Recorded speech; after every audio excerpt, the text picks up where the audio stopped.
ನಮಸ್ತೆ ಫ್ರೆಂಡ್ಸ್, ಇವತ್ತು ಖಜೂರ್ ಮತ್ತು ಡ್ರೈ ಫ್ರೂಟ್ಸ್ನಿಂದ ಮಾಡುವಂಥ ಒಂದು ಬರ್ಫಿ ರೆಸಿಪಿ ತೋರಿಸ್ತಾ ಇದ್ದೀನಿ. ಇದು ಅತಿ ಕಡಿಮೆ ಸಮಯದಲ್ಲಿ ಮಾಡುವಂತಹ ಒಂದು ರೆಸಿಪಿ. ಇದನ್ನು ಹೇಗೆ ಮಾಡೋದಂತ ಈಗ ನಾನು ಹೇಳ್ಕೊಡ್ತಾ ಇದ್ದೀನಿ.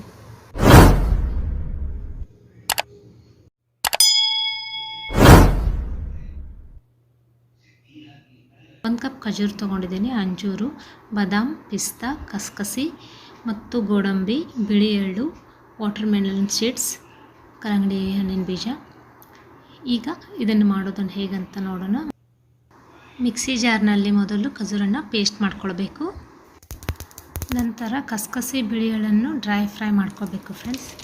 ಒಂದು ಪ್ಯಾನಿಗೆ ತುಪ್ಪ ಹಾಕಿ ನಾನು ಡ್ರೈ ಫ್ರೂಟ್ಸನ್ನು ಸರಿಯಾಗಿ ಹುರ್ಕೊಳ್ತಾ ಇದ್ದೀನಿ. ಇದೇ ಪ್ಯಾನ್ನಲ್ಲಿ ಇನ್ನೊಂದು ಸ್ವಲ್ಪ ತುಪ್ಪ ಹಾಕಿ ಖಜೂರ್ ಪೇಸ್ಟ್ ಮಾಡ್ಕೊಂಡಿದ್ದೆನಲ್ಲ ಅದನ್ನು ಕೂಡ ಇದರಲ್ಲೇ ಹುರಿತಾ ಇದ್ದೀನಿ. ಇದರಲ್ಲೇ ಅಂಜೂರನ್ನು ಕಟ್ ಮಾಡಿ ಹಾಕ್ತಾ ಇದ್ದೀನಿ. ಇದು ಸರಿಯಾಗಿ ಒಂದೇ 1 ನಿಮಿಷ ಅಥವಾ 1.5 ನಿಮಿಷ ಹುರ್ಕೊಳ್ಬೇಕು. ನಂತರ ಇದರಲ್ಲಿ ಡ್ರೈ ಫ್ರೂಟ್ಸ್ ಹಾಕಿ ಸರಿಯಾಗಿ ಫ್ರೈ ಮಾಡ್ಕೊಳ್ಬೇಕು.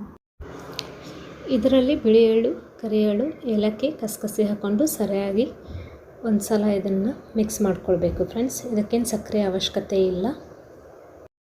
ಡ್ರೈ ಫ್ರೂಟ್ಸನ್ನೆಲ್ಲ ಕ್ರಷ್ ಮಾಡಿ ಹಾಕಿದ್ದೇನೆ. ಇವನ್ನೆಲ್ಲ ಮಿಕ್ಸ್ ಮಾಡಿ ಒಂದೇ 1 ನಿಮಿಷ ಎಲ್ಲ ಮಿಕ್ಸ್ ಮಾಡಿ ಹುರ್ಕೊಂಡ್ರೆ ಸಾಕು. ಇವಾಗ ಇದಾಗಿದೆ ಫ್ರೆಂಡ್ಸ್. ಸ್ಟವ್ ಆಫ್ ಮಾಡ್ತಾ ಇದ್ದೀನಿ. ಇದು ಸ್ವಲ್ಪ ಆರಿದ ಮೇಲೆ ಈ ಥರ ರೋಲ್ ಮಾಡ್ಕೊಳ್ಬೇಕು.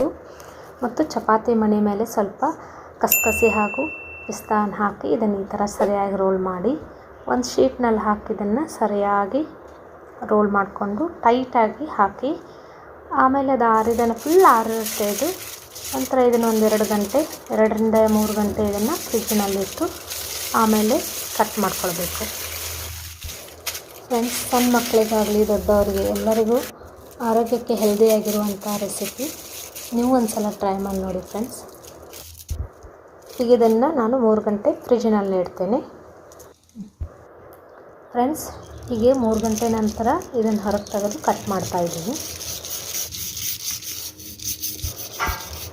ಫ್ರೆಂಡ್ಸ್. ಈ ವಿಡಿಯೋ ನಿಮಗೆ ಇಷ್ಟ ಆದರೆ ಲೈಕ್ ಮತ್ತು ಸಬ್ಸ್ಕ್ರೈಬ್ ಮಾಡಿ.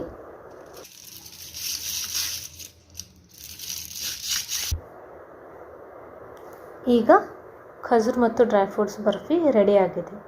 ನೀವು ಟ್ರೈ ಮಾಡಿ ನೋಡಿ. Thank you friends.